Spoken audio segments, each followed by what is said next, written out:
Imagine a time when two bitter rivals united against a common enemy. The two forces were once cutthroat rivals, but they've now decided to work together. This is a time when education thrives in the middle of chaos and history is written in the hardships of war.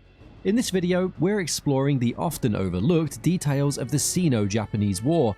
This was a conflict that reshaped Asia between 1937 and 1945.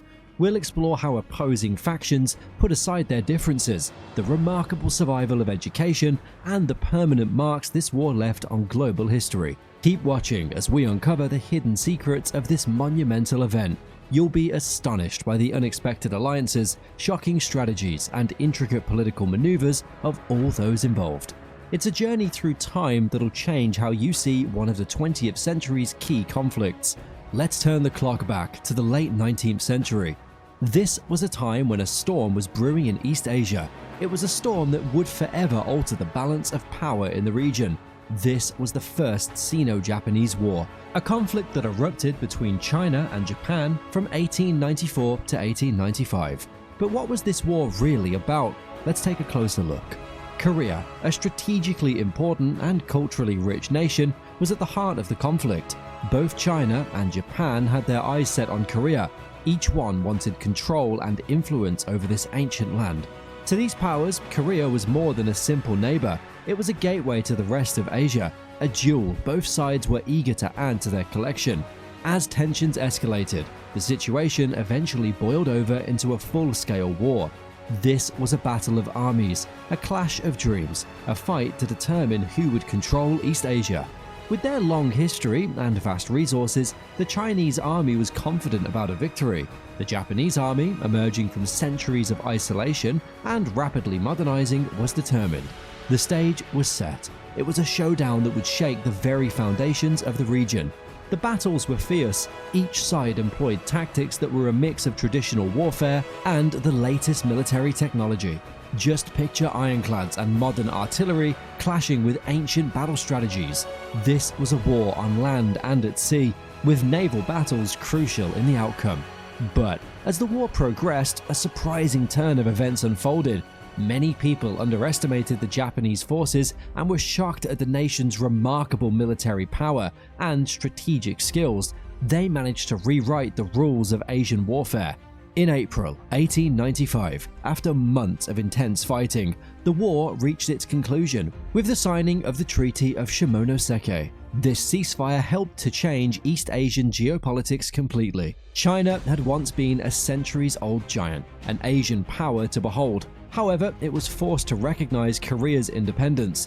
This was a staggering blow to the nation's regional dominance. But that's not all. China also gave up Taiwan and the Pescadores Islands to Japan. These territories were symbols of power, and their loss marked a significant decline in Chinese influence.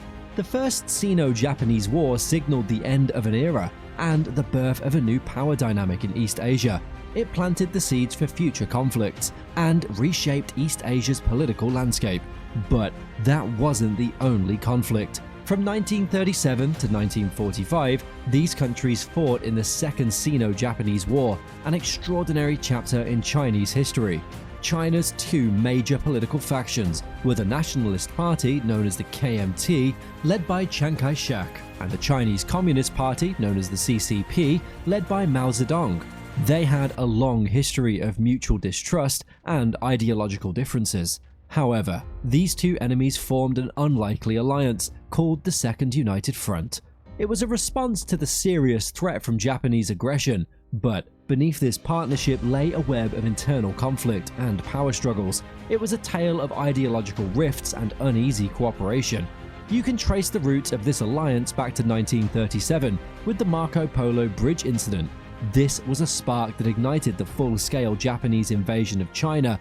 Faced with this overwhelming external threat, the KMT and the CCP set aside their hostilities. It was a decision driven by necessity, a strategic move to ensure survival in the face of a common enemy.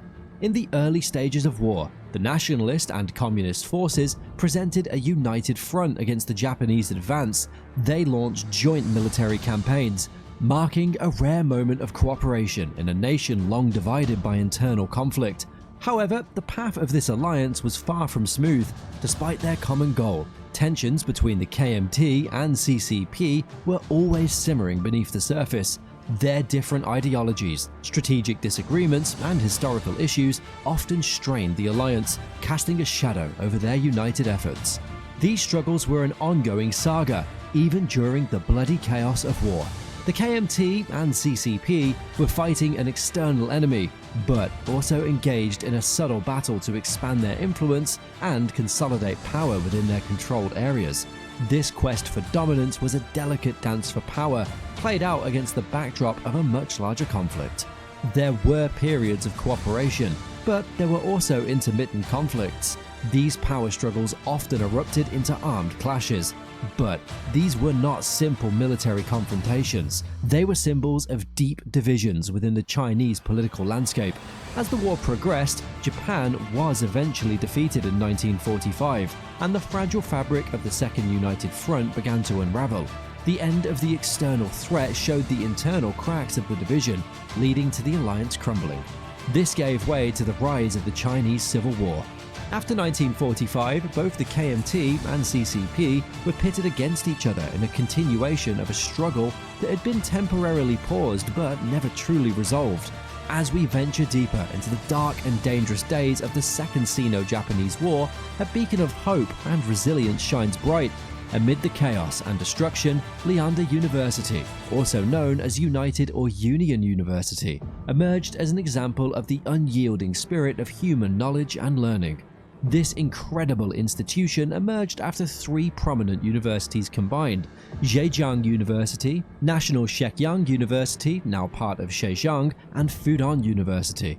Faced with the harrowing challenges of the ongoing conflict, these universities took a bold step to combine their resources. Why? Well, to ensure the flame of education continued to burn bright. As the Second Sino-Japanese War ravaged the nation, people's academic dreams took on a new dimension. Universities changed curricula, prioritizing fields they saw as critical to the war effort. Military science, engineering, and medicine became key areas of study. They directly contributed to the resistance against Japanese aggression. But this role went beyond the confines of classrooms and laboratories. Both faculty and students fought back against the Japanese occupation. Some of them gave support to military efforts, while others conducted vital research for the war. Some of them even spread anti-Japanese propaganda as an act of defiance. Their actions were powerful statements of national unity and resilience. The nationalist government eventually recognized the crucial role of academia in mobilizing the nation. They called upon universities to do more than academic research. They asked them to help create a sense of national unity and patriotism. These expectations rippled through the campuses, turning them into places of intellectual and nationalistic enthusiasm. As the military situation worsened, they relocated Leander University to Chiang. They wanted learning to continue, but in a safer place. Even the name Leander was a symbol. It was an abbreviation of Liangguang Deshe, a mix of the names of two provinces, Guangdong and Guangxi. It represented how different regions were uniting in the face of challenges, just like the rest of China. Later, it became known as the National Southwestern Associated University. During air raids and times of uncertainty, people's pursuit of education persisted. This wasn't just a routine, it was a defiant act of resilience and hope. The students and faculty turned lecture halls into sanctuaries of learning and resilience. The university's story became part of the broader narrative of how Chinese academia coped with the immense challenges of war and occupation. As the war ended, the individual universities that made up Leander became independent once again. It marked the end of an incredible chapter in Chinese educational history. However, even today, the legacy of Leander University still stands. Looking back, the Second United Front was a unique moment in Chinese history. From the strategic yet challenging unity of the KMT and CCP to the inspiring story of Leander University, this was a time of extraordinary acts of unity and defiance. The Second United Front demonstrated that even the most bitter of rivals could come together in the face of a greater threat. However, it also highlighted the fragility of such unions, especially when they're built on a foundation of long-standing mistrust and ideological conflict. Leander University stood as an example of the human spirit's resilience. In a time when the shadow of war loomed large, this institution symbolized hope and determination, even in the face of overwhelming odds. The Sino-Japanese Wars teach us the power of unity and resilience.